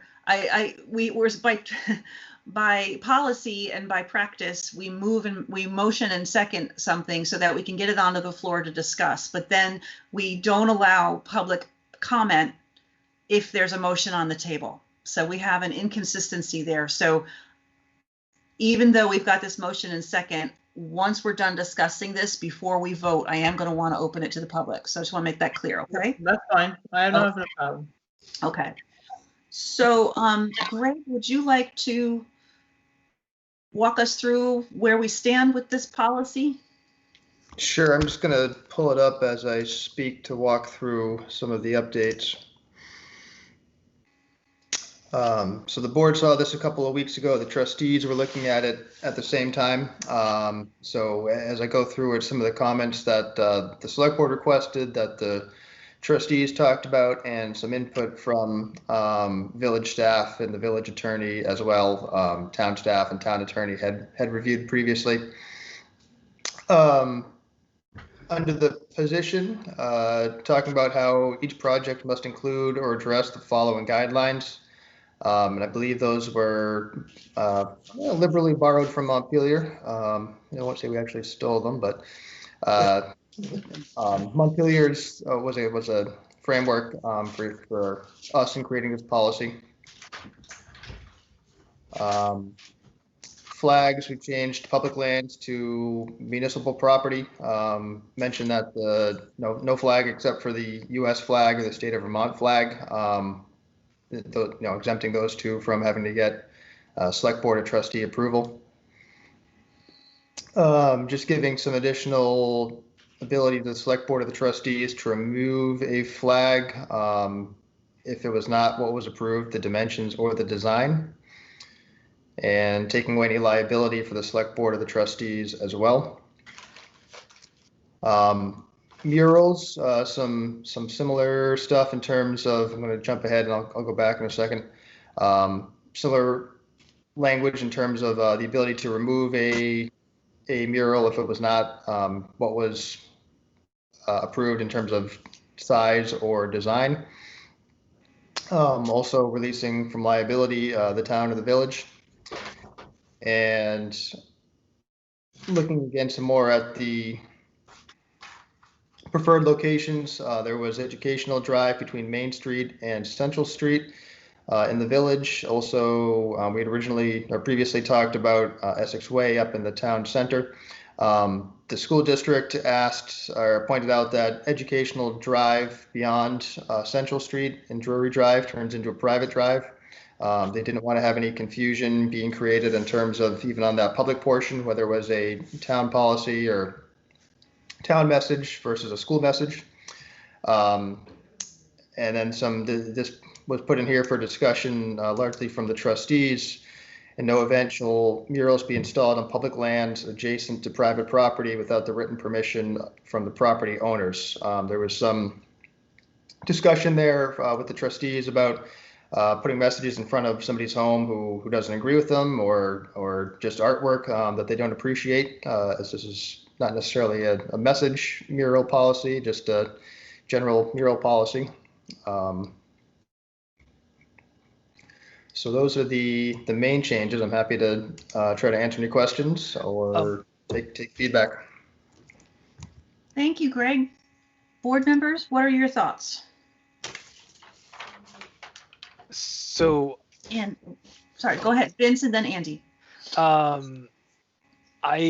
So the last section that we went over, or the last edition that we went over, I had a question on that. So that's private property. So that would include any business or anything like that. Should we change that to private residences, or specifically keep that to private property? Like, because I mean, you could have a commercial building owner not give you written permission to, for instance, paint a mural in 5 Corners because it's adjacent to their property, whereas they might not live in Essex, or they might. I don't know. I think we might want to consider that. And also, Vince, good question. I mean, the way it's intended, the way I read it at least, is that it's whoever is the property owner. So whether it's a business or it could be a landlord who has a rental unit or a few rental units, but it's written as the property owner. Staff has done some more research. I should have mentioned this around roadways and streets. There is a lot of concern about murals or paintings or designs interfering with the MUTCD standards, which are the traffic guidelines and traffic standards. We've done enough research, heard enough from the town attorneys, village attorney, VTRANS. There is some concern about allowing any murals in public rights of way. That's why we had originally looked at a couple of locations anyways. And even those, we're running into potentially how much leeway or input do you want to take from private property owners next to those spots? Clarifying, is a message is it being approved by the town or the village? Is it a message from a landowner? Based on all that stuff, staff is really kind of recommending, I guess, that you don't do murals within streets, whether there's banners or other locations on buildings is another matter, but Kept the language in there in case the board wants to keep streets as an option, but it's not the preferred or not the recommended route from staff. Andy. Yeah, thanks, Greg, for bringing that up. I was going to comment on that, that the memo that came along with this said that staff's not in support of roadway murals anyway. So I'd hate to have a policy that we never intend to actually exercise. So if we don't support murals on the road, we should not have a policy to allow them. And I also raised the question over the weekend in the email that I sent about, on buildings or other, temporary structures or potentially banners could be other ways to, I know the village sometimes puts a banner up in front of the, usually it's not of the type that I think we're discussing here. But if there are other options for doing mural message-like things that aren't road paintings, maybe that's something to consider. I also, to some extent, feel like we're rushing to put this together because we got a request, and I'm wondering whether we should carry through with some of our equity work that we're working through at this point, and potentially use, be informed by that process how we should proceed with this, rather than trying to throw together a hastily edited policy that we may end up changing quickly once we learn other things from our process we're going to be going through. So I'm to some extent, maybe it doesn't make any difference. I don't know how many of these requests we're going to get, but I'm also don't want to just put it out there to say that we've got a policy. I think we need. I'd feel better if we were going through a more deliberate process, which we probably don't need more deliberate processes right now either. But I'm feeling rushed in having to think through all of the implications of what we're putting down on paper, without necessarily being well informed about what it's going to mean to people. I don't know. Thanks, Andy. Pat, did you have any comment? I think probably much more comfortable with it than you, Andy, but that I think largely has to do with that this isn't my first time tackling, this subject in particular or writing policies around it. I think for the age that we live in and for the support of diversity that we're trying to, bring about, in our government, and part of doing that equity work, I think, giving the ability for our populace to express themselves in some way in the public eye or public venue is a positive thing. And none of this is, I think, so. I think none of what's in this policy is so confusing enough that I think it would necessitate holding it up, in my opinion. But again, I admit that my comfortability level with it is because I've gone through multiple iterations of this process with the school board so far. So I like what this is. I think the one part I had some issue or concern with was that specific language as well about the adjacency of murals and private owners able to, would that then apply to something like, for example, if someone wanted to put a mural on, a portion of the Indian Brook Reservoir, would then all adjacent private property owners need to give permission, even though it was, say, a mural just at the entrance? I'm just wondering if it could be read that way, and I don't think that's the intent.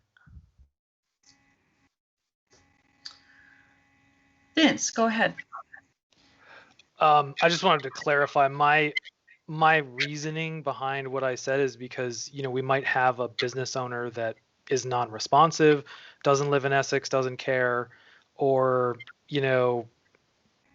just doesn't like it. And I think the murals that we're going to put up in our town are here to represent the people that live here in the community that we've built. And I know businesses are part of that, but, I think that the murals should be for our residences and not for our businesses. For our residents, not our business owners. That's my feeling on it, and that's why I brought that up. I just wanted to clarify that. I have a couple comments.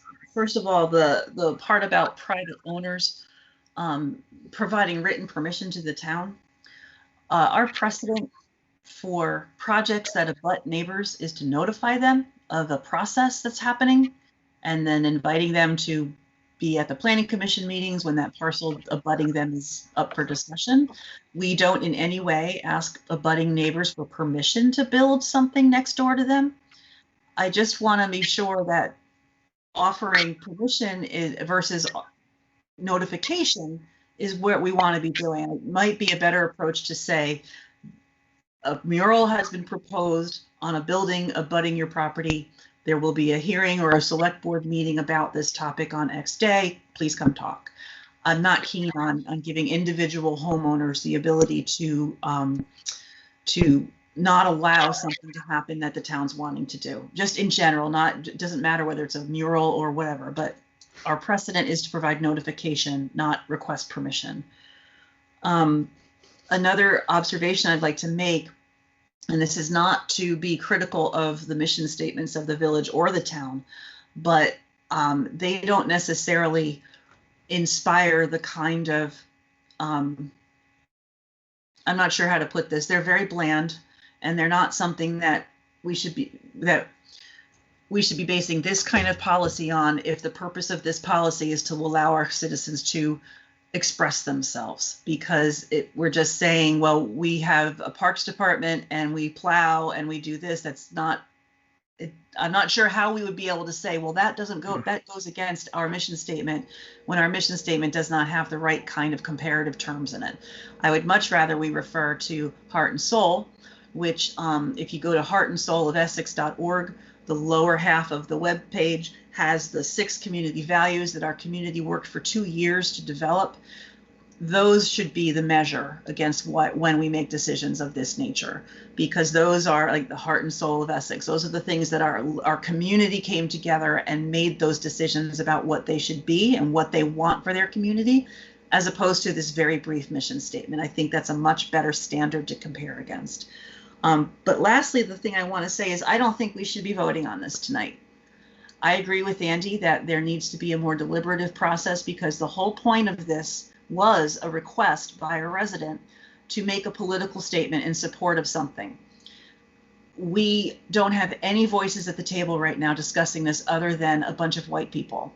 I want to make sure that this discussion, which arose from a desire to make a statement on a certain issue, is discussed in its entirety by a wider group of representative people. I suggest that we take this draft policy that we have and give it to, we have a team, right, Evan, of folks from the town staff, village staff, and school district staff, the equity team, for them to talk about it and perhaps bring it to the community conversations that are starting to happen now, without the presence of elected officials, so that the folks who would be the ones that would use this policy might weigh in on how it might happen. Like, for example, one of the things we're requiring is you have to bond in order to do it. Like, to put a mural up, you have to post bond for it. It's like, what organization has the money to do that? I don't know. That's a barrier we're putting in there. So I think I'd like a broader audience to discuss this policy. Okay, it's a good idea. I apologize for making us drag our feet on it. However, sometimes dragging our feet comes up with better outcomes. Although I am one voice, if the board wishes to vote on it, because there is a motion and a second on the table, I am one person. So, but I wanted to make that very clear. I agree with Elaine. I think we need other input. Dawn, your hand's up. As my motion was just for the purpose of discussion, and discussion we now have, I withdraw my motion. Ah, okay. Pat or Vince? No, I think withdrawing the motion is fine. Okay. I think Pat was the second on that motion. Okay. And before I we, realize sorry, I'm hitting my raise hand instead of my mute button like an idiot. So I've been here like thinking I'm talking, and instead I've just been raising my hand. oh, but this time I can see you, so it's okay.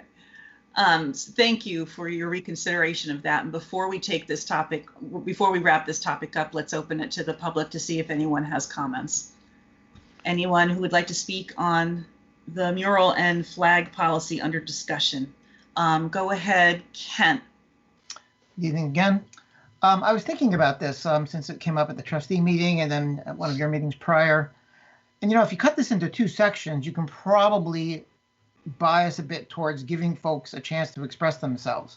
If you focused on the flag portion, which is a lot more benign and easier to implement, you could put time limits on it. So if there's more than one person who wants to fly a flag at Memorial Park, they could wait in line and do that.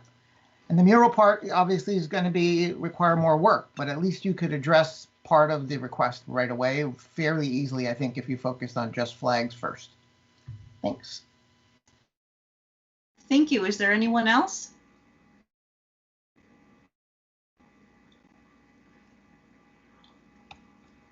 Okay, not seeing anybody else. I would say that while the flag section of the policy is shorter, nonetheless, there still aren't enough people at the table. So, okay, so board, thank you for being flexible. I appreciate it very much. The next item of business is the consent agenda. Would anyone like to move to approve? I move that we approve the consent agenda. Thank you, Vince. Second. Pat is a second. Any further discussion on the items on the consent agenda? Hearing none. All those in favor of approving the consent agenda, please say aye. Aye. Aye. Opposed? Okay. Thank you. Finally, sorry. Did someone, I'm switching screens back and forth, and so sometimes I hear noise and I think it's a person saying something. Reading file. Dawn, you're on. Yay! I just wanted to let everyone know, especially the public, that the new ballot box has been installed at the town clerk's office. It's a big box and your ballot will fit in nicely, and it's a secure location.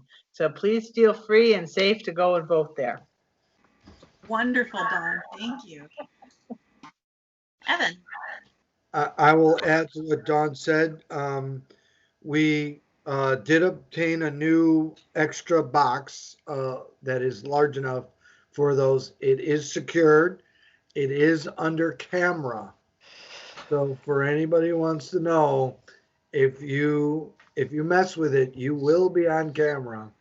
And also we have instituted how we are going to address taking ballots out of there several times to make sure on a daily basis there aren't many ballots in there at any given time. But thanks, Dawn. You took it right out away from me. So perfect.